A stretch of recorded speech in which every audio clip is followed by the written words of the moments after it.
Bonjour tout le monde, j'espère que vous allez bien.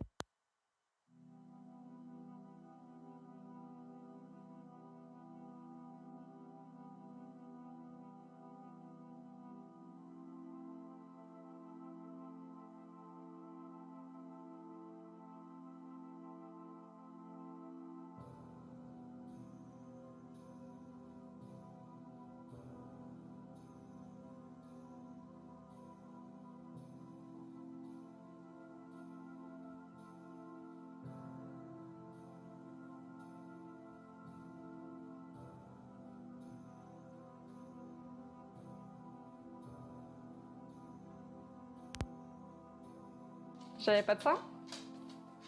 Oui? Non, peut-être. Je continue de parler? Oui, ok, parfait. Donc voilà. Avant de commencer, vous avez dû remarquer que Caroline, qui était la personne avec moi qui faisait les lives aussi pour l'astrologie des astres, n'est pas. Je m'excuse parce que je vois quelqu'un en même temps. Donc c'est ça. Elle n'est pas présente avec moi, donc c'est la mise au point que je dois vous faire aujourd'hui. Caroline a quitté la compagnie Lumina Nocta, donc allô Caro, je sais que tu regardes, toute l'équipe, donc moi et Harry. Maintenant, on te souhaite un bon rétablissement, on souhaite que tout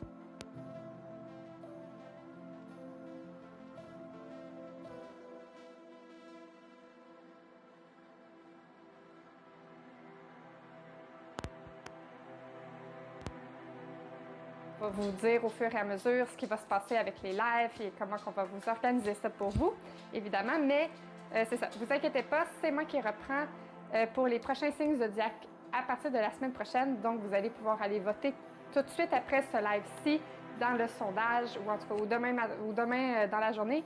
Vous pourrez voter pour le signe que vous voulez entendre parler. Deux petites secondes. Tout va bien, technique?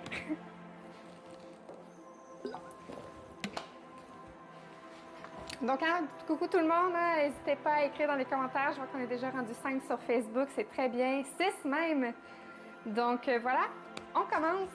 Vous vous souvenez que dans le live avant les fêtes, donc le 22 décembre, on avait fait le chakra racine, celui en bas complètement qui commence au coccyx, qui vous permettait de vous enraciner. On a parlé de celui du sacré qui est un peu plus haut, juste en dessous du nombril, qui vous permet, c'est tout ce qui est, voyons, le plaisir, toutes les petites choses de la vie qui nous font du bien. Donc, tout ce qui est niveau sexualité aussi, c'est le chakra sacré qui s'en occupe.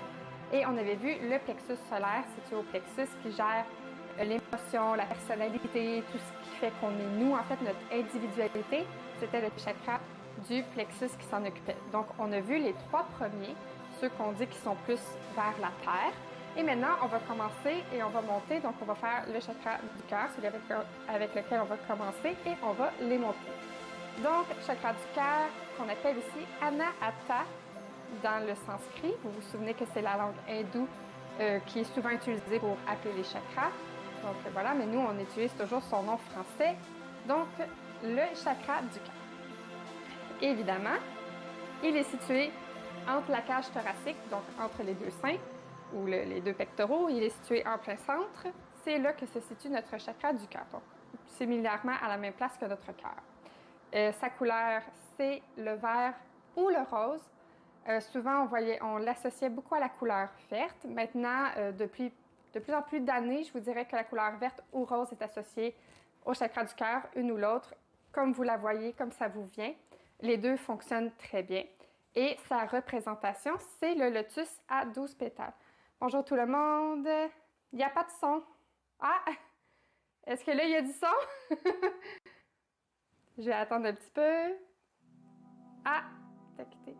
Oui, c'est ça. Oui, Caro nous a quittés pour prendre soin d'elle. Donc, voilà, on lui souhaite le meilleur du monde, évidemment.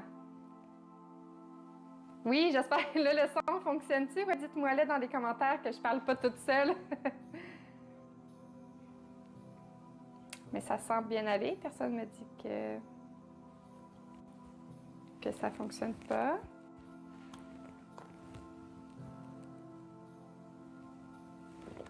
Je considère que si personne me dit que le son fonctionne pas, ça fonctionne. Donc, ah oui, ben, j'espère que vous avez entendu ce que je viens de dire. Ça devrait. Sinon, je recommencerai. Donc oui, voilà, j'étais rendue, c'est ça. Sa représentation, donc on le représente sous une forme de lotus. Vous vous souvenez, on avait la plupart du temps un lotus à 4 pétales, à 3 pétales. Lotus à 12 pétales pour le chakra du cœur. Donc c'est sa représentation. Ah, parfait.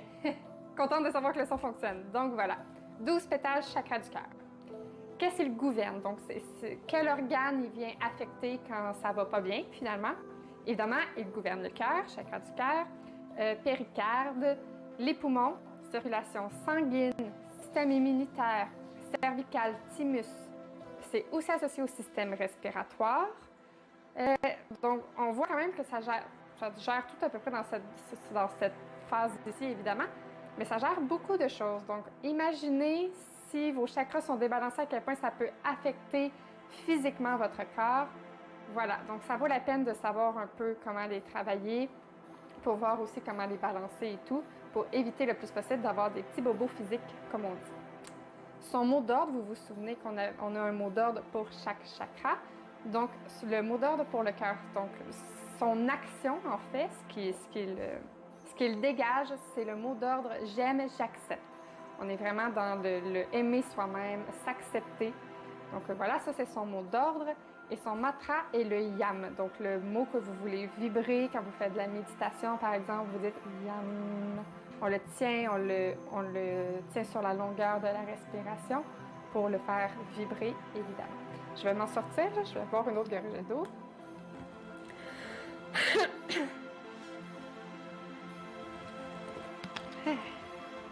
Je suis toute là. Donc, évidemment, qu'est-ce qu'il gère, ce fameux chakra du cœur?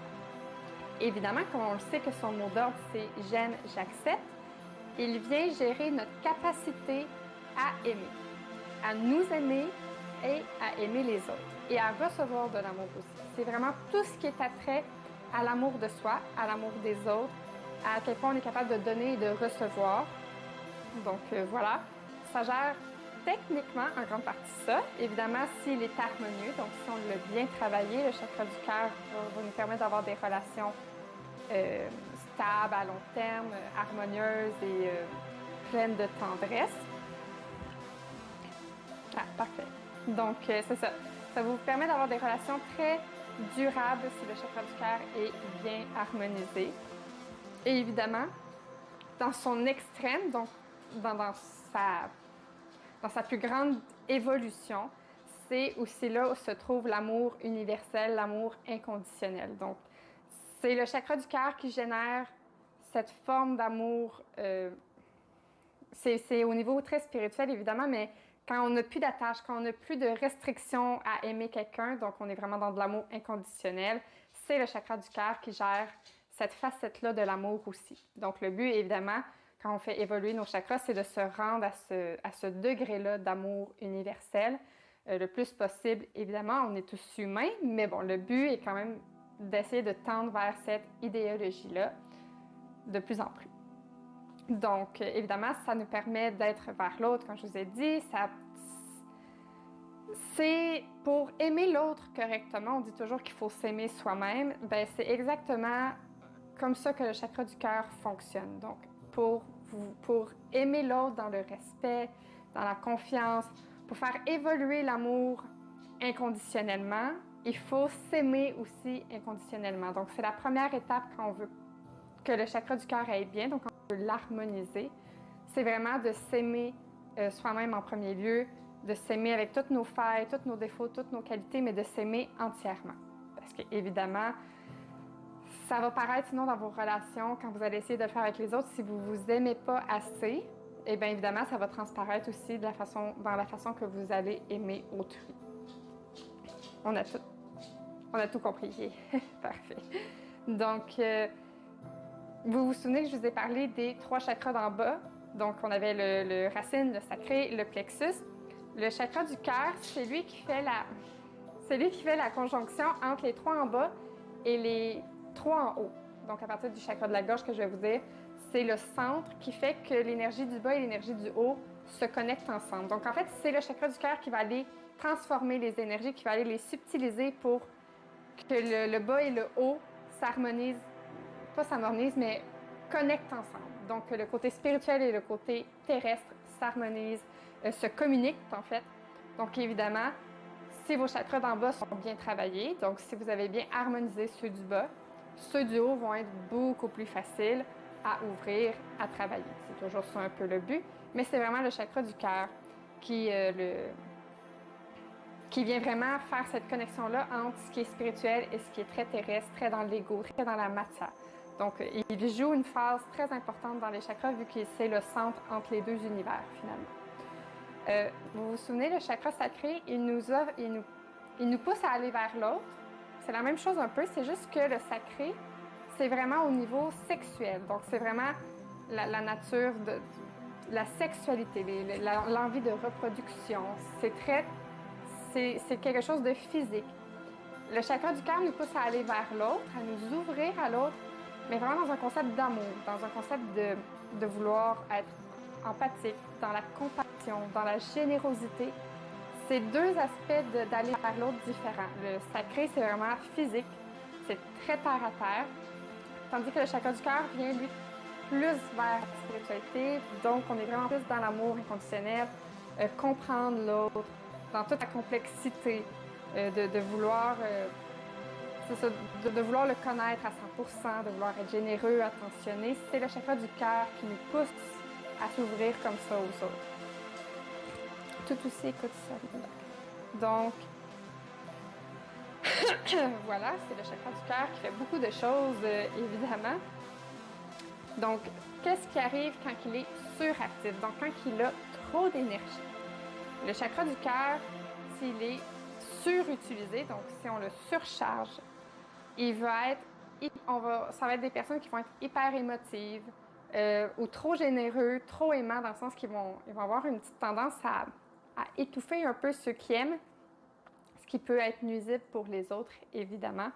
Trop exigeant envers les autres aussi, parce qu'en fait, une personne qui surcharge son chakra du cœur va avoir une tendance à exiger beaucoup des autres parce qu'il connaît sa valeur, mais pas un peu trop, mais c'est ça, il connaît sa valeur et il veut que les autres soient très parfaits dans sa vision de la chose. Donc, ils vont être exigeants vers les autres, ou ils vont être excessifs dans leur façon d'aimer, évidemment. Ça peut aussi, évidemment, amener à des frustrations si tu considères que tu fais plus d'efforts que l'autre.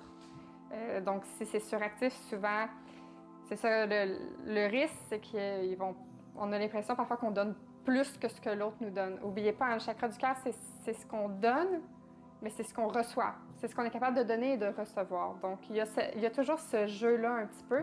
Donc, quand les suractifs, souvent, on a l'impression qu'on donne trop versus ce qu'on reçoit. Mais en fait, c'est qu'on est aussi très exigeant. Donc, techniquement, on reçoit probablement autant que ce qu'on devrait, mais nous, on ne le voit pas de cette façon-là. Et dans le suractif, évidemment, on est dans l'égocentrisme, le narcissisme. Mon Dieu, ma gorge, elle ne veut pas suivre.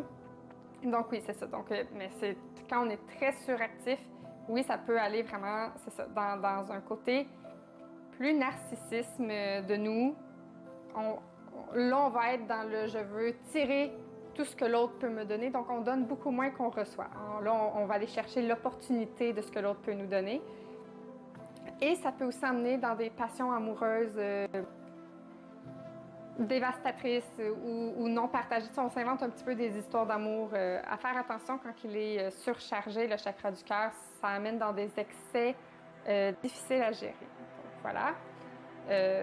Évidemment, donc s'il est dirigé, quand quelqu'un on dit qu'il est dirigé par un chakra, ça veut dire qu'il est toujours surchargé, on y met beaucoup d'énergie. Ça veut dire que c'est des personnes aussi qui peuvent être facilement affectées par de l'anxiété, l'égoïsme, la possessivité, l'indécision. C'est tous des façons que votre corps vous envoie pour vous dire que vous...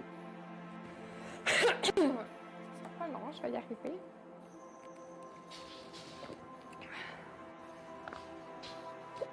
C'est ça. C'est toutes des façons que votre corps vous envoie pour vous dire que votre chakra est trop actif. Donc, il vous envoie des signaux dans ce style-là. Donc, l'anxiété, l'égoïsme, la possessivité, ce sont juste des signaux que le corps vous envoie pour vous dire quelque chose ne fonctionne pas très bien à ce niveau-là. Évidemment, donc, hyper émotif, ça implique qu'on a du mal à supporter les remarques, les critiques.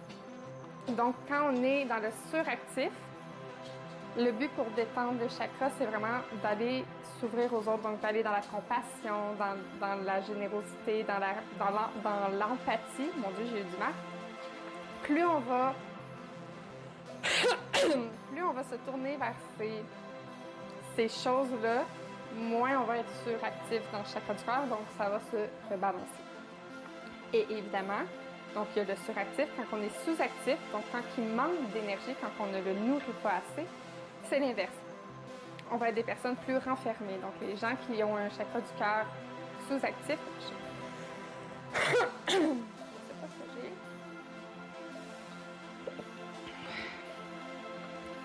Bon. Voilà. Ça devrait aller. Donc, quand il n'est pas assez nourri, les gens vont se refermer.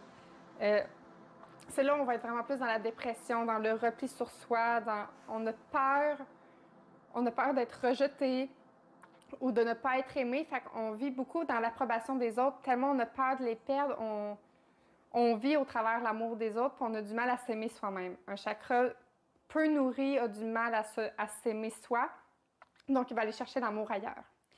Donc, vous comprenez bien que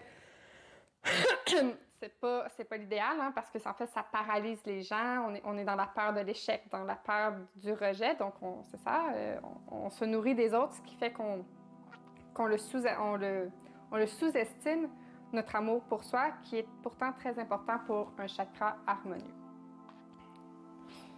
Donc, mais s'il est harmonieux, c'est ça qui est beau, le chakra du cœur va aimer, va s'ouvrir, va être très compatissant, très empathique, va aimer aller chercher l'autre, mais il va aussi connaître excessivement sa valeur. Il va connaître sa valeur aux yeux des autres et à la sienne. Il va accepter les erreurs. Il n'aura pas peur de tomber ni d'échouer parce qu'il sait qu'il va se relever, que c'est juste une étape et puis qu'il va repartir. C'est le chakra, malgré le fait que le plexus solaire gère toute notre individualité, c'est majoritairement le chakra du cœur qui gère cet aspect-là de se connaître, de s'aimer nous. Parce que le chakra plexus, lui, il a créé votre personnalité, votre individualité, tout ce que vous aimez ou vous aimez pas, tout ce qui fait que vous êtes vous. Et c'est le chakra du cœur pourtant qui va vous permettre de donner l'élan, de continuer, de faire des erreurs, parce que c'est lui en fait qui vous dit on s'aime assez pour se le permettre. Donc voilà, le chakra du cœur harmonieux, c'est lui qui va vous donner des frissons, par exemple, quand vous écoutez de la musique ou de la poésie. C'est lui qui vous fait vibrer par rapport à certains sons ou musiques ou paroles parce que ça vient le toucher directement lui. C'est l'amour universel, comme on dit que la musique, c'est un langage universel, c'est de l'amour dégagé, c'est des émotions. C'est le cœur qui capte cette émotion-là. Donc, c'est le cœur qui nous permet de s'ouvrir comme ça au monde sur plein de façons différentes.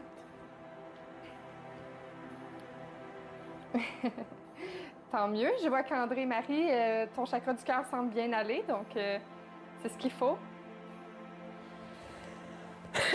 Moi, je vais y arriver. Ma gorge va finir par se stabiliser. Parlant du chakra de la gorge, on y est rendu. Moi, il faut croire que le mien, il va pas bien. Voilà, donc, chakra de la gorge, aussi appelé Vishuddhi, son nom sanskrit. Alors, évidemment, chakra de la gorge, un peu comme le chakra du cœur, il siège au creux de la gorge, mais chez les hommes, il va être un petit peu en dessous de la pomme d'Adam. Donc, voilà. Sa couleur, c'est le bleu. C'est pas un bleu foncé, là. Souvent, c'est un petit bleu plus pâle, là, un petit bleu comme ça, un petit bleu pastel. Parce que ça peut être confondu sinon avec le troisième œil que sa couleur c'est l'indigo, même si on va y revenir. Donc on met un bleu majoritairement plus pâle pour le chakra de la gorge. Sa représentation, c'est un lotus à 16 pétales. Donc il est représenté sous cette forme majoritairement. Alors qu'est-ce qu'il gouverne? Elle gouverne la voix, la gorge, donc clairement la mienne à veut pas. La voix, la gorge, ça gère aussi la glande thyroïde, parathyroïde, le cou, la mâchoire, le haut de l'appareil digestif, métabolisme, tout ce qui est tous les organes qui sont en lien avec la phonation. Donc, s'il y a un déséquilibre à ce niveau-là, ça peut entraîner des troubles au niveau de la gorge, de la phonétique. Ça gère quand même beaucoup de choses. Vous allez voir, de toute façon, ça se remarque plutôt bien les signes d'un chakra déséquilibré de la gorge, mais bon, on voit que ça régit vraiment tout cet aspect-là de voix, de la parole. Grosso modo, c'est son chant. Donc, quand il est déséquilibré, c'est ces choses-là qui peuvent être touchées sur votre corps. Son nom. Allô, Mélissa, je viens de voir que tu es connectée. Donc, son mot d'ordre, c'est quoi son action dans votre corps? C'est je parle, je communique, j'exprime. On est dans l'expression, dans la communication avec les autres. Donc voilà, c'est ses mots d'ordre. Et son mantra est le HAM, H-A-M. Donc on le vibre quand on veut méditer sur le chakra de la gorge. On peut le faire avec ce mantra-là.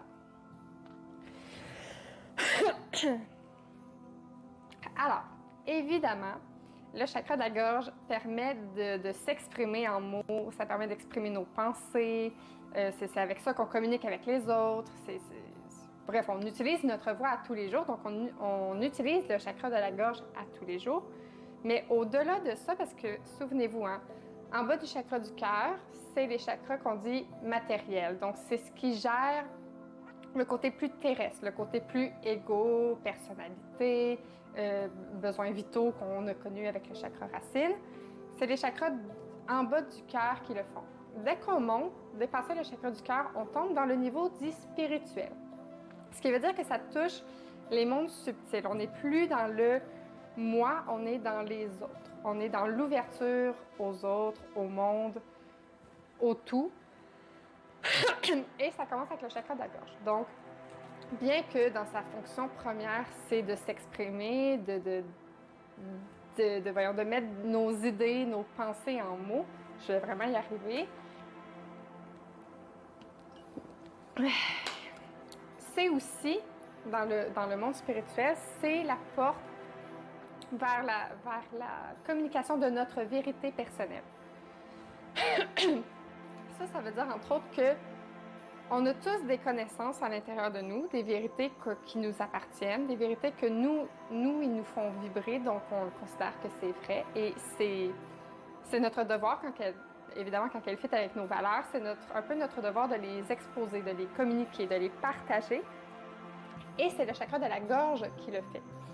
Par exemple aussi, si on parle de médium qui capte des messages et qui les retransmet, c'est le chakra de la gorge qui va retransmettre le message. Elle transmet une vérité. C'est pas nécessairement la sienne, mais c'est une vérité aux yeux de l'autre. Donc, le chakra de la gorge a comme travail, en premier lieu, d'exprimer cette vérité-là, ce fragment de vérité universelle-là qu'on transmet, comme je fais avec vous, techniquement, avec les chakras, je transmets une vérité. Bon, c'est pas moi qui l'ai créée, mais elle est véhiculée, donc je la transmets, donc je le fais travailler. Je le fais travailler pour la cause du tout, donc pour la cause vraiment des mondes subtils. Donc, malgré le fait qu'on l'utilise vraiment oralement à tous les jours dans le monde matériel, souvenez-vous que le chakra de la gorge, son premier objectif, c'est vraiment d'être dans la vérité des mondes subtils et de le transmettre. C'est comme ça qu'on le travaille beaucoup plus, où est-ce qu'il fait vraiment son rôle. Donc, c'est important de comprendre tout cet aspect-là. Donc, évidemment, c'est que, en fait, le chakra de la gorge, il vous permet d'exprimer ce que vous êtes, donc vos chakras du bas, tout en étant dans vos idéologies, donc les chakras du haut. Donc, c'est vraiment, le chakra du cœur, lui, il permet que ça circule. Et le chakra de la gorge, lui, il permet de les exprimer. Donc, c'est lui qui fait que tout se synthétise en pensée, en mots, tout ce que vous êtes et tout ce que vous voulez devenir. Tout le côté très idyllique, toutes vos croyances, c'est le chakra de la gorge qui génère, qui gère cette partie-là de vous. Et on dit aussi d'ailleurs que un, c'est l'expression de votre âme, donc parce qu'en fait, c'est ce que vous êtes et ce que vous croyez. Donc, évidemment, c'est l'âme qui parle. Et c'est aussi le début de... C'est un accès au monde subtil, au monde supérieur.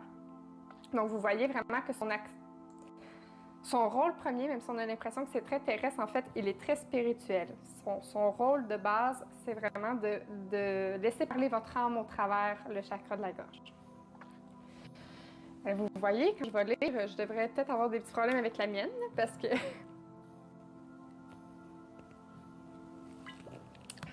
Donc, s'il est sous-actif, donc si on ne le nourrit pas assez, c'est là où on va avoir des gens qui vont parler comme ça, puis qui vont être bien timides. Ça, c'est les gens que le chakra de la gorge est sous-actif. Quand on a du mal à parler, quand on veut vraiment disparaître, puis on parle avec une toute petite voix, puis on marche le dos courbé, puis on regarde personne dans les yeux, puis quand on fait ce que je suis en train de faire, ce qui veut dire qu'on radote un petit peu parce qu'on a du mal à laisser filer les idées. Ah ben vous voyez, c'est peut-être pour ça que ma gorge a le don de misère. Quand on est confus, bref, toutes les personnes qui ont ces caractéristiques-là, ça veut dire que le chakra de la gorge est sous-actif. Donc, ça veut dire qu'ils n'ont pas laissé exprimer leur vérité à travers. Donc, ils essayent un petit peu de la retenir. Donc ça va faire, effectivement, c'est ça. Les gens ne voudront pas échanger. En fait, ils vont s'enfermer un petit peu dans cette bulle-là. Allô, mon bébé? Ils vont s'enfermer dans cette bulle-là. Ils vont vraiment se couper du monde pour éviter de parler. Donc, c'est très mauvais, évidemment. Ça veut dire qu'il faut aller le nourrir. Il faut aller lui donner un petit peu de pep, là. Il faut qu'il soit actif plus. Évidemment, ça peut aussi amener au bégaiement. Ça peut amener à la peur de parler en public, au mutisme, comme vous avez compris. Donc, vraiment, tout ce qui donne l'impression que ça ne fonctionne pas, voilà, il est sous-actif. C'est important aussi de savoir que vous pouvez... Oui, merci Louis-Jacques de me dire que je suis bonne. Oui, il faut croire que le mien, ce soir, c'est ça. Il veut pas, ça doit être parce que je suis un petit peu stressée, puis c'est ça. Mais ça va venir. Donc, c'est important de savoir qu'il peut se bloquer totalement si vous ravalez, si vous refoulez des émotions, si vous n'exprimez pas, exemple, vous êtes en colère ou que vous avez de la peine puis que les larmes ne veulent pas sortir, si vous refoulez à la longue, ça va finir par le fermer. Donc, c'est encore 10 fois plus dur de travailler un chakra fermé parce que c'est très difficile à réouvrir et à redonner du courant. Et évidemment, comme vous le savez, si ça ne circule pas à une place, ça a bien de la misère à circuler aux autres. Et le but, on se souvient, c'est que ça doit passer en ligne droite de bas en haut. Ça doit passer au complet. Donc, ne le fermez pas. Chaque fois que vous vous taisez sur une situation qui vous affecte, dans laquelle vous devriez parler, mais que vous ne le faites pas, vous usez vous fermez ce chakra-là, vous le réduisez au silence et à ne vraiment pas faire, ce qui fait que ça coulera pas en vous, ça circulera pas bien, on veut pas ça. Donc, souvenez-vous, il faut toujours parler de ses sentiments. Quand on se sent triste, il faut au minimum se permettre de pleurer, de l'exprimer, de l'écrire un tant soit peu, mais vous ne devez pas le garder en vous, vous ne devez pas le refouler, puis de vous empêcher de parler puis de le dire parce que c'est ce qui fait qu'il se ferme complètement. Croyez-moi, un chakra fermé est excessivement difficile à aller réouvrir. Donc, qu'il soit obstrué, qu'il soit sous-actif ou suractif, est beaucoup moins pire que s'il est fermé. Donc voilà, il faut pas le fermer. Donc, on s'exprime. Vaut mieux que ça sorte tout croche que ça sorte pas. Donc, oui, voilà. Aussi, à prendre en note que vous pouvez l'abîmer. Donc, on ne parle pas de le fermer, on parle vraiment juste c'est ça, vous allez l'abîmer si vous prenez trop d'alcool ou de tabac. Bref, tout ce qui peut aller irriter la gorge, finalement. Vous abîmez un peu ce chakra-là, donc c'est difficile d'aller le travailler. Donc, bon, on ne peut pas faire de miracle, on a tous nos petites bébites qu'on aime, là, mais donc faites juste attention si c'est trop ou si vous le faites trop souvent, c'est à prendre en note que, évidemment, ça va devenir plus difficile à aller le travailler. Donc, s'il est suractif, donc s'il est trop nourri, là, ça va être l'inverse. Hein? On va avoir des personnes hyper énergiques qui parlent comme ça, puis qui parlent tout le temps, puis ça finit jamais. Ça, c'est des personnes que le chakra est hyper actif. Donc, il y a trop d'énergie. Ça crie, ça prend de la place, ça va parler, mais pour rien dire. C'est comme une conversation sans fin, si on veut. Donc, voilà. Ça, c'est quand c'est très nourri, mais trop nourri, justement. Donc là, le but, c'est d'aller le diminuer un petit peu. C'est que ça peut aussi, quand il est surutilisé, des fois, ça peut emmener au mensonge. Parce qu'en fait, c'est un petit peu inconscient, mais on parle, puis à un moment donné, on parle un petit peu pour rien dire. Fait qu'on va contre notre propre vérité juste pour remplir le vide, juste pour dire qu'on parle, en fait. Fait que là, évidemment, on vient encore abîmer notre chakra parce qu'on n'est pas en train de refléter notre vérité, on est en train de mentir. Donc, on est en train d'aller l'affaiblir, on est en train de diminuer sa force parce qu'on n'est pas en train de faire son premier rôle. On se souvient, son premier rôle, c'est vraiment d'exprimer notre vérité universelle. Donc, plus on va mentir, plus on va aller à l'encontre de cette vérité-là, et bien plus on l'affaiblit. Je parle trop, j'aimerais que ça ferme. Donc voilà. Mais oui, fait que les personnes qui ont vraiment cette tendance-là à parler aussi super vite, puis que les idées s'enchaînent, puis que bon, on a du mal à suivre, des fois, c'est qu'il est suractif. Donc voilà. C'est aller rediminuer. Par contre, ce qui est bien, c'est que si vous faites une promesse et que vous la tenez, ça solidifie votre chakra. Je m'en allais dire racine, c'est pas du tout ça, chakra de la gorge. Parce qu'en fait, vous le solidifiez parce que vous avez émis une promesse, donc une vérité, et vous l'avez en plus tenue. Donc, c'est comme si ça vient accentuer le fait que ce que vous disiez est vrai et véridique. Plus vous faites des promesses que vous tenez, plus votre chakra se solidifie, plus c'est facile de le travailler et de le laisser circuler. Puis en fait, c'est ça, voilà. Je vais me retrouver, oui. Donc quand il est harmonieux, donc pas quand il est sous ou surutilisé, quand on parle vraiment qu'il est dans un bon juste milieu, c'est ce qui va permettre de parler avec le cœur. C'est ce qui va faire qu'on va être dans l'écoute active. On va être capable d'écouter, puis on va être capable aussi de parler quand c'est le temps. En fait, ça va être une discussion saine. Il n'y aura pas de trop ou de moins. On est vraiment dans un rapport d'égalité entre ce qu'on dit et ce qu'on écoute. Ça va être aussi des gens qui vont avoir de la facilité en tout cas, qui vont bien s'en sortir dans le public, qui vont être capables de faire véhiculer des émotions par leurs paroles, par leur discours. Ça, c'est des personnes qui ont excessivement travaillé leur chakra de la gorge. Quand on est capable de faire des discours qui emportent les gens, le chakra de la gorge est bien utilisé. Bien, évidemment, dans le meilleur des mondes, on l'utilise pour faire de beaux discours, hein? Mais bon. Mais bref, les personnes qui sont très charismatiques dans leur discours comme ça, c'est évidemment des gens qui ont réussi à bien travailler leur chakra de la gorge. C'est aussi de ce chakra-là que la clairaudience et la télépathie ont leur centre énergétique, dans le sens où la clairaudience, c'est quand on entend. C'est quand on est capable de capter des messages des esprits ou en tout cas des messages de quelque chose qu'on nous, on ne voit pas. Parce qu'on se souvient que le chakra de la gorge, c'est quand on exprime, mais ça vient aussi avec l'écoute. Donc, clairaudience et la télépathie, c'est entendre les pensées des autres. Donc, quand le chakra est bien travaillé, on est dans une écoute active et on est capable de s'exprimer quand c'est le temps. Donc, voilà. C'est la capacité de transmettre aux gens un enseignement spirituel, par exemple, quand on est rendu dans un haut niveau travaillé, ben c'est là que vraiment les maîtres, les moines, les maîtres, tous ceux qui font des gros enseignements spirituels, ben c'est les chakras de la gorge qui ont travaillé et qui transmettent. Donc voilà. C'est important. On croit vraiment que c'est un chakra qui est très basique. On pense en fait qu'en parlant tous les jours, on le travaille. Puis c'est pas faux, on le travaille toujours un peu parce que bon, tant qu'on communique, je vous dirais que c'est déjà un bon début. Mais c'est vraiment au-delà de cet aspect-là. Il y a vraiment tout un aspect de monde subtil en arrière de ce chakra-là qui est très important parce qu'en fait, son rôle premier se situe au niveau spirituel et non au niveau physique matériel. Donc voilà, c'est important à savoir.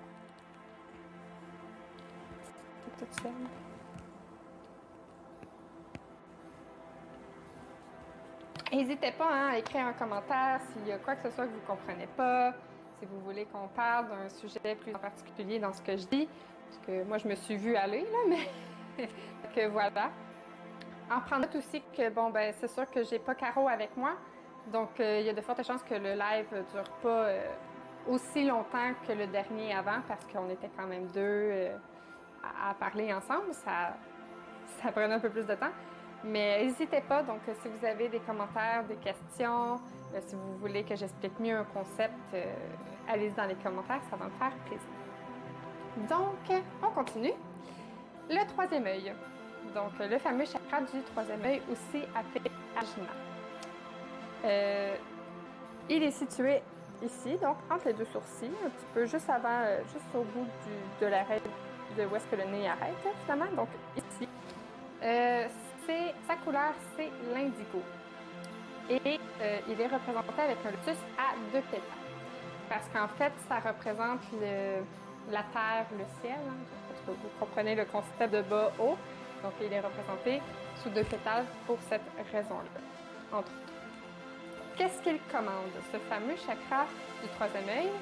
Eh bien, c'est tout le niveau de l'hypophyse. Les yeux, le nez, sinusite, oreilles, base du crâne, lobes temporaux, système nerveux et le cerveau, une bonne partie du cerveau du moins. Donc, ça travaille, ben, vous devinez, hein, plus on monte, plus c'est dans l'astral, plus c'est dans le subtil. Donc, évidemment, c'est ça. Tout ce qui est au niveau du troisième œil gère vraiment tout le niveau cervical. On est dans les yeux, les sinus. On est vraiment proche de cette zone-là. Ça travaille tout ce qui est un peu proche de là. Son mot d'ordre, donc son action première, c'est je vois, je réfléchis. C'est vraiment ce qu'il fait. C'est ce qui fait vibrer un peu. Qu'est-ce qu'il fait dans la vie un peu de tous les jours? Qu'est-ce qu'il le représente? Je vois, je réfléchis. Et son mantra, c'est le fameux Om. Donc, Om, c'est le troisième œil. Quand vous vibrez Om, c'est ça, vous vibrez à cette fréquence. Je m'excuse, il y a un petit bol de... Donc, en premier lieu, c'est où est-ce qu'il y a la prise de conscience, tout ce qui est nos sens, les sensations, toutes les déductions. En fait, tout ce qu'on capte avec nos 5 sens qui sont comme décodés dans le cerveau, c'est le chakra du troisième œil qui gère. C'est pas des hindous, ça tue mon œil, là. Fait que voilà, oui, c'est... Avant toute chose, c'est ça, c'est toute la pensée, la rationalisation. Tout vraiment ce qui fait que je sens ma bouteille quand je la touche, le toucher, qui est décortiqué dans mon cerveau, c'est le troisième œil qui gère toute cette décortication de ce qu'on capte, en fait. Mais bon, tout le monde connaît un peu la logique du troisième œil. Donc, tout le monde a probablement déjà entendu parler du troisième œil. Évidemment, ça gère majoritairement le niveau spirituel. On est vraiment dans les mondes subtils. Entre autres, on sait tous que c'est ce qui nous permet de voir le monde invisible à l'œil nu, donc tout ce qui est esprit, tout ce qui est au-delà de notre compréhension humaine, au-delà de ce que la science peut expliquer, c'est le troisième œil qui gère un peu cette partie-là. Donc, on appelle ça évidemment une perception extrasensorielle. Écoute, il y a beaucoup de choses qui rentrent dans le troisième œil, là, tout ce qui est télékinésie, contrôle des éléments, médium, nommez-les, à peu près tout ce qui touche au domaine de l'ésotérisme est majoritairement géré par le troisième œil. Évidemment, c'est aussi dans le troisième œil que l'intuition, ce fameux 6e sens, se situe. C'est le chakra du troisième œil qui gère cette intuition-là, ces fois-là où on se dit qu'il ne faut pas passer à telle place puis qu'on ne le fait pas, puis finalement, on apprend 2 jours plus tard qu'il s'est passé quelque chose là. C'est vraiment, c'est ça. On ne sait pas trop pourquoi c'est là, mais c'est là. Donc, c'est le troisième œil qui gère toute cette partie incompréhensible de notre conscience, mais notre inconscient, lui, gère ça très bien. Donc, c'est là aussi où on va... Comment je peux vous dire? Il y a des journées où on a l'impression que tout est clair. Vous vous êtes déjà réveillé un matin puis vous vous êtes dit, aujourd'hui, là, on dirait que je sais exactement où je vais, je me sens exactement où je dois être. Puis on dirait que pas tout est beau, mais on voit d'une façon limpide tout ce qui se passe. C'est le troisième œil aussi qui gère cette façon-là de voir la vie de façon très claire, comme si tout s'illuminait. Pas parce que tout est beau, mais parce que tout est à sa place. Donc, c'est évidemment donc la sagesse qui vient avec le chakra du troisième œil. C'est la lumière qui nous donne l'équilibre. Oui, donc voilà. L'intelligence, la maîtrise de la sagesse. Je vais juste lire un petit peu, juste pour être sûr que je vous dis pas n'importe quoi. Oui, voilà. C'est que, en fait, quand le troisième œil est activé, on dit qu'on a réussi à faire une connexion entre l'intellect et la sagesse spirituelle. Donc, évidemment, tous ceux qui font un travail spirituel, tous ceux qui prennent le chemin de la spiritualité, donc, vont travailler à un moment donné le troisième œil. Évidemment, je vous conseille toujours, on se souvient, on commence toujours vers le bas avant et on monte les chakras un par un de préférence pour pas justement que vous arriviez au troisième œil, que vous le travaillez puis que vos bases soient pas solides en bas. Parce qu'il faut avouer qu'avant d'arriver dans les mondes subtils, donc avant d'arriver au troisième œil puis au chakra couronne, vous devez avoir une base solide. Donc votre chakra sacré, mon Dieu, chakra racine, j'ai presque pas mélangé les mots, qui vous permet d'être très ancré dans la terre. C'est ce qui va vous permettre d'être très solide dans vos révélations, dans votre illumination, dans cette connexion-là avec un autre monde.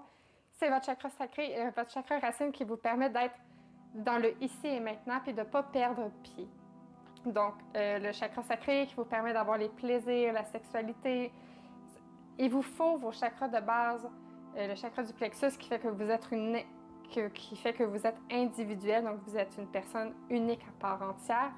Vous devez travailler ces centres qui font que vous êtes vous à 100% avant d'arriver dans ceux en haut, donc à partir du troisième œil, où le vous, le je n'existe plus. Parce qu'il faut comprendre que plus vous montez, plus c'est le nous, plus c'est le je suis tout. Donc, il n'y a plus d'individualité. Le but, c'est plus on monte, plus le but, c'est de se détacher de cette individualité-là pour tomber dans l'universel. Donc, vous imaginez bien que si vous êtes en train de monter tous vos chakras du haut avant de travailler ceux du bas, vous allez complètement vous perdre dans un monde beaucoup trop grand parce que vous aurez beaucoup de difficultés à vous ramener dans le ici et maintenant, à vous ramener dans le je. Et on doit passer par le je avant de tomber dans le nous. Sinon, c'est beaucoup trop fou. Vous allez avoir beaucoup trop de mal à vous retrouver.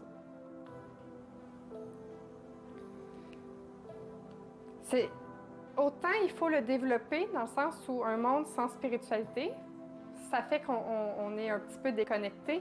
Autant si on en a trop, on perd complètement la notion du je. Donc, il faut trouver un juste équilibre.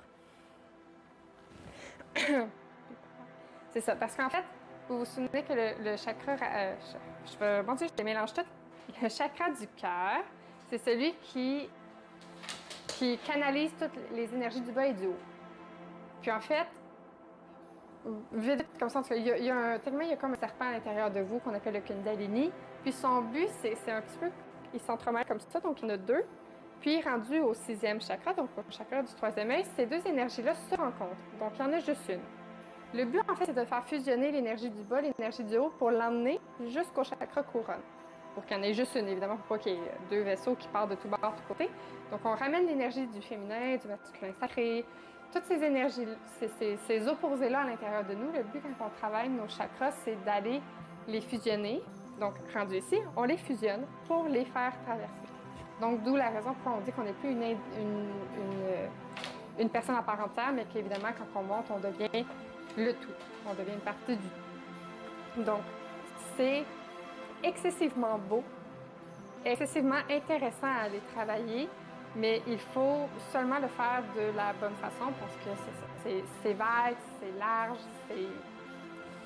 il y a de tout dans le monde invisible. Donc, il faut prendre conscience qu'on travaille toujours notre corps avant de travailler le monde d'en haut. Donc, comme on se souvient, comme je vous disais, c'est ça. C'est vraiment la porte pour le monde invisible, pour la conscience universelle. On n'est plus dans le je, on est dans le nous. Voilà. Qu'est-ce que ça fait quand il est déséquilibré, ce fameux chakra? Ah non, j'ai pas de choix. Donc, ça fait qu'on va manquer de discernement, parce qu'on se souvient, hein, ça reste quand même en premier lieu, ça reste une porte pour la conscience, pour nos pensées, pour arriver à faire le tri un peu dans tout ça. Donc, quand il est déséquilibré, eh bien, automatiquement, on va manquer de clarté. On va avoir du mal à écouter cette petite voix-là à l'intérieur de nous. Tu sais, quand on parle de petite voix, c'est pas que vous allez nécessairement dire, OK, il faut pas que je passe dans cette ruelle-là parce qu'il va m'arriver quelque chose, puis que, genre, 2 jours après, vous avez appris qu'il y avait eu un meurtre. Ça peut être tout aussi bien, tu dois changer d'emploi parce que, puis finalement, vous avez décidé de rester si vous ne l'avez pas écouté, puis que finalement, bon, ben, ça a fini par vous occasionner ben, des problèmes de santé, par exemple. Des petits bobos, mais rien de grave. Donc, il y a l'intuition très extrême quand on la développe, mais il y a aussi l'intuition de base, donc cette petite voix que tout le monde a en soi de 100%, tout le monde a de l'intuition. C'est pas vrai que c'est privilégié puis que c'est seulement certaines personnes qui l'ont. Tout le monde a de l'intuition. Cette petite voix-là qui parle en vous, tout le monde l'a et tout le monde devrait au minimum l'écouter. Donc, on oublie vraiment, même si on ne parle pas de vraiment des grandes choses comme la clairaudience, clairvoyance, juste l'intuition de base. Si le chakra est déséquilibré, vous n'arriverez pas à bien l'écouter, vous n'arriverez pas à bien la saisir. Et automatiquement, vous allez voir que bon, ben, c'est de plus en plus difficile de prendre des décisions éclairées si on n'a pas cette petite voix-là qui nous aide. Évidemment, parce que ça nous entraîne dans un monde d'illusions un petit peu. Finalement, on ferme la porte à cette petite voix qui sait ce qui est bon pour nous, puis on décide de se bercer un peu de mensonges petits ou grands, tout dépend. C'est ça, nous rêvons. Oui, donc évidemment, quand il est déséquilibré, on est dans le rêve, hein, on n'est plus dans le... On n'est pas en train de vivre notre vie quand le chakra du troisième œil est déséquilibré, on est en train de rêver à la vie qu'on veut. Parce qu'en fait, là, on est très dans le pensée, hein, n'oubliez pas, on est dans la conscience, dans le troisième œil, donc quand il est déséquilibré, on rêve, c'est très très beau, mais on ne vit plus. Puis même par moment, quand il est très déséquilibré, on a l'impression qu'on a la vérité absolue, puis finalement, en fait, on ne sait absolument rien, mais ça donne cette impression-là de vérité, de rêve qui est quasiment vrai, mais qu'en fait, on ne le vit pas. Donc, à faire attention, on peut tomber très loin si le troisième œil est défectueux, si on veut. Évidemment, quand il est harmonieux, quand tout se passe bien, ça permet d'avoir une intuition plus forte, on fait des choix éclairés, on a un bon jugement. Encore plus loin, quand on arrive à vraiment l'exploiter, bon là, c'est sûr qu'on peut développer certaines capacités. Mais en premier lieu, c'est ça, ça vous permet d'avoir une intuition forte, ça vous permet d'écouter la petite voix qui parle à l'intérieur de vous, ça vous permet d'avoir les idées claires, ça permet de... Quand le troisième œil est bien travaillé, ça permet aussi de réduire le flot de pensée. Donc, tu sais, une tête qui roule sans cesse là, avec 1 million d'idées, puis ça a beaucoup de mal à arrêter ce flot-là, ben ça serait bien d'aller le travailler. S'il est bien travaillé, le flot va diminuer.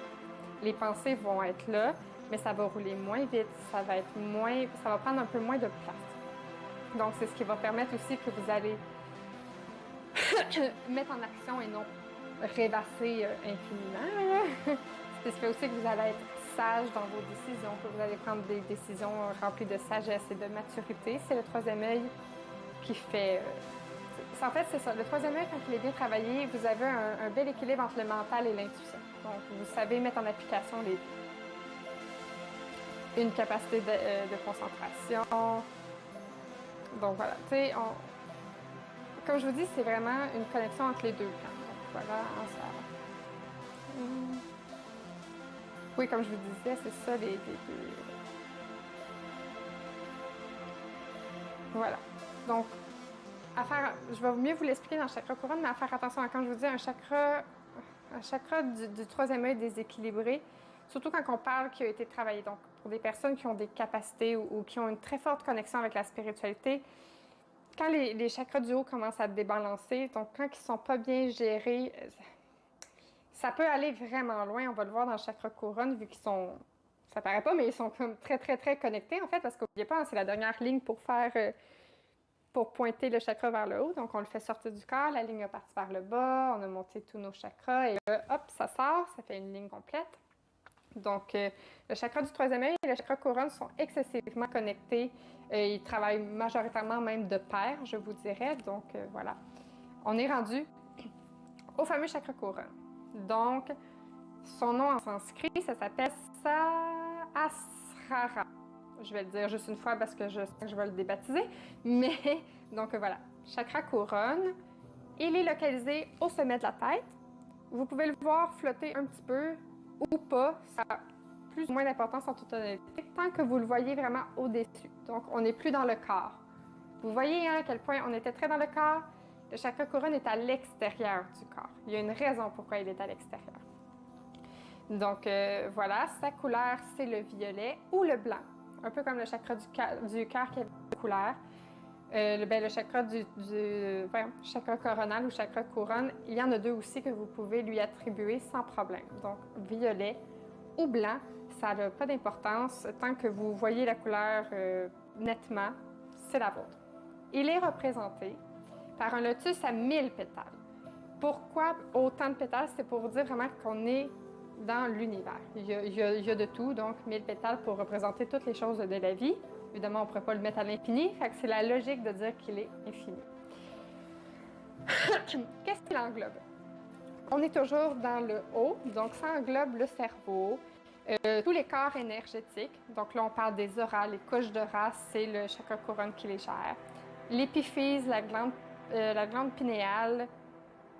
Donc oui, la régulation du sommeil, de l'humeur, on sait que c'est la glande pinéale qui gère un peu les dépressions saisonnières aussi, ces choses-là.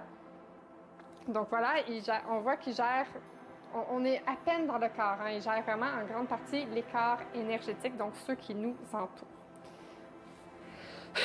Son mot d'ordre est « je sais ». Donc c'est son action, c'est comment il vibre, « je sais ». Et son mantra, donc le son que vous pouvez vibrer si vous voulez le faire en méditation, c'est « A ». Om pour le troisième. Oui, c'est ça. Puis A pour le chakra couronne. OK. On était dans les mondes subtils. On ne peut pas être plus subtil que le chakra couronne. Qu'est-ce qu'il fait, ce fameux chakra? Bien, en fait, il prend l'énergie du... On se souvient, hein, il pointe vers le haut, le chakra couronne, puis le chakra racine pointe vers le bas. Le chakra racine attire l'énergie de la Terre vers lui. Donc, évidemment, logiquement, le chakra couronne attire l'énergie du ciel vers. Donc, il fait passer l'énergie céleste à l'intérieur de lui. Donc, on est vraiment dans la conscience collective, dans la conscience universelle, dans l'infini, dans le tout, nommez-le comme vous voulez. On est en connexion ultime avec tout ce qui nous entoure. Évidemment, c'est la porte d'entrée pour tous les mondes subtils, pour toutes ces connexions-là dans les mondes invisibles. Donc, évidemment, quand on parle qu'on a reçu un message, quand on se fait transmettre des messages, donc tous les gens qui font de l'écriture automatique ou de l'écriture intuitive, tous ceux qui rentrent on dit comme en transe, exemple, les musiciens qui rentrent en transe puis qui écrivent une musique sans même s'en rendre compte, on est avec le chakra couronne. Donc, c'est de l'énergie qui circule à l'intérieur de toi, donc qui te transmet, d'où pourquoi il s'appelle le « je sais ». Je sais parce qu'en fait, tout ce qui passe à l'intérieur de moi, je suis déjà au courant. Je connais déjà tout ça. C'est juste que le corps, lui, ben, il va le réassimiler en fait à sa façon. Nous permet, c'est ça, la lumière cosmique. Donc, une fois qu'on est connecté, c'est ça, parce qu'en fait, c'est la lumière cosmique, c'est vraiment le tout, mais quand on est connecté à ce chakra, on ressent une paix intérieure, on se sent connecté. Pour ceux qui ont plus ou moins d'expérience, je vous dirais que c'est quasiment flou, mais imaginez-vous dans le plus bel endroit que vous ne pouvez pas être sur Terre, imaginez-vous dans les meilleures conditions du monde, la plus grande paix que vous pouvez ressentir, c'est ça que le chakra couronne apporte. C'est une paix intérieure infaillible, c'est doux, c'est calme. On a l'impression que... C'est pour ça que je vous disais que le chakra du couronne et le chakra du troisième œil connectent ensemble, parce qu'on a l'impression que tout est vraiment à sa place. Parce qu'en fait, le troisième œil, il est dans le... Tu sais, il connaît aussi, mais il est dans la sagesse. Il comprend, mais quand on est dans le chakra couronne, on le sait déjà. C'est même plus une question de compréhension, on le sait. C'est inné, c'est comme ça. Donc, on a vraiment cette impression-là que tout est en ordre. Même si c'est le chaos autour de toi, si tu es connecté à ton chakra couronne, tout va te sembler à sa place. Tout va te sembler fonctionner comme ça doit fonctionner. Ce sera pas long, mon petit ordi, il y a de la misère. Donc, voilà, donc vraiment, on a cette impression-là de... On sait en fait qu'il y a des choses plus grandes que nous, qui nous dépassent. On a vraiment ce raisonnement-là de grandeur bien au-delà de nous.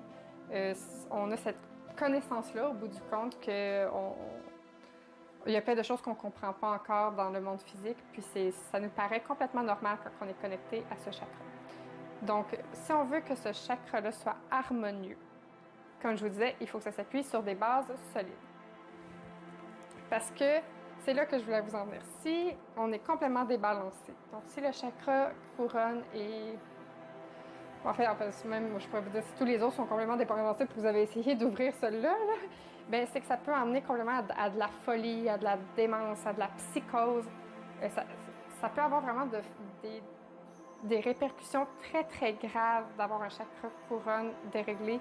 C'est pour rien qu'on vous dit que c'est pas conseillé de commencer vers le haut. On commence toujours en bas pour monter les chakras parce que c'est trop dangereux. Déjà, même en ayant une base solide, je veux dire, il faut se ramener fréquemment. Fait imaginez si on commençait déjà vers le haut. Donc, un chakra couronne déréglé peut emmener une déconnexion totale avec le monde physique, avec le monde réel.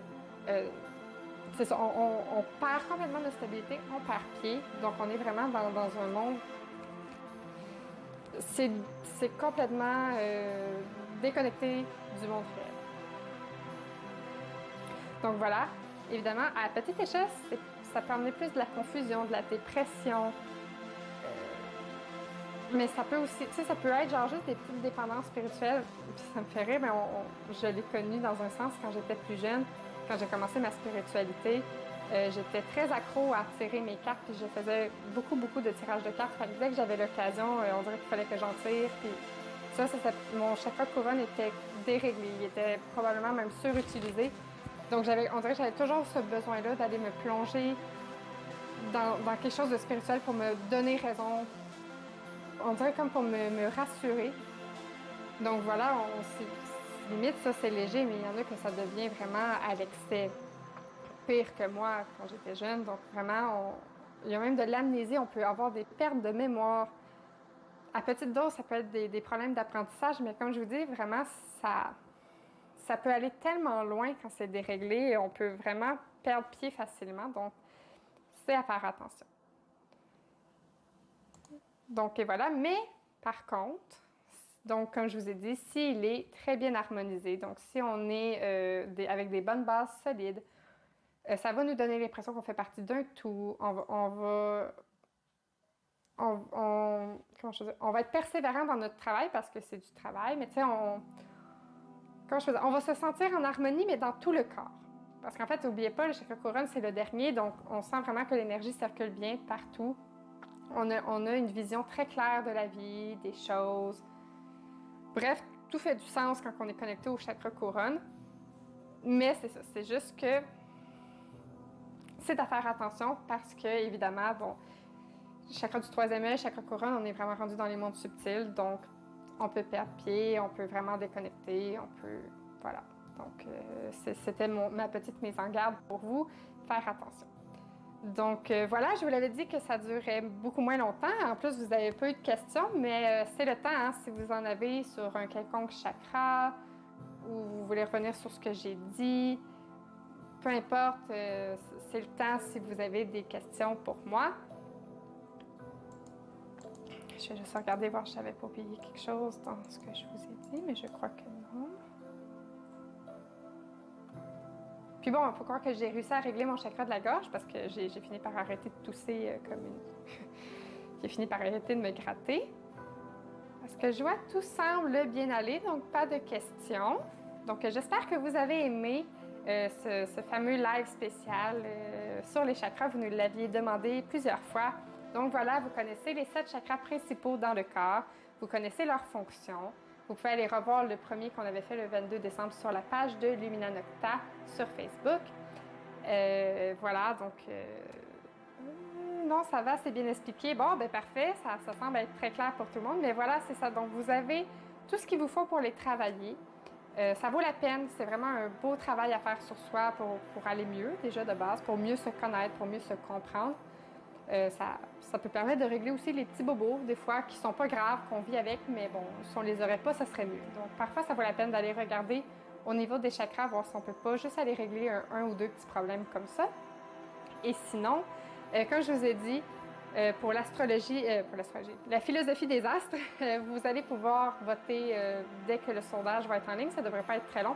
Pour le signe de la semaine prochaine, c'est moi qui vais le reprendre. Je ne serai jamais aussi bonne que Caro parce qu'elle était calée, mais je vais essayer d'y rendre honneur, assurément. Donc, allô Caro, j'espère vraiment être aussi bonne que toi pour expliquer les signes astrologiques. En tout cas, je vais faire de mon mieux parce que vous l'avez demandé.